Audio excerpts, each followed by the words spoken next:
On your Pioneer Xumo TV, if you want to close an app or game completely, but they still keeps running in the background, or in case if an app has started malfunctioning and it's frozen, but you don't know how to force close it, then in this video, I'll show you how you can permanently close or terminate any app or game and stop them from running in the background.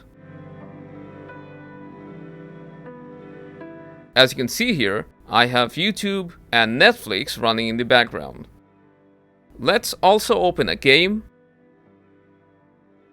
and if I just exit out to the home screen, you can still hear the game playing in the background and the other apps hasn't also closed. So to close them completely, you'll just need to open the settings panel, then go down to apps and subscriptions, and here you'll find close all recent apps option. Select it and select yes, close apps.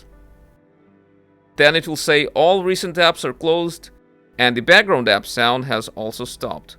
So if you go back to the home screen and open back the game from the recent apps, you'll see it's now loading from start. And the same goes for the other apps. Now after you have used the close app option once, if you open settings once again, you'll see the close recent apps option has been added to the top. So now you can close background apps with just 2 taps. And that's how simple it is. So if you found this helpful, let us know by dropping a like, subscribe, and I'll see you in the next one.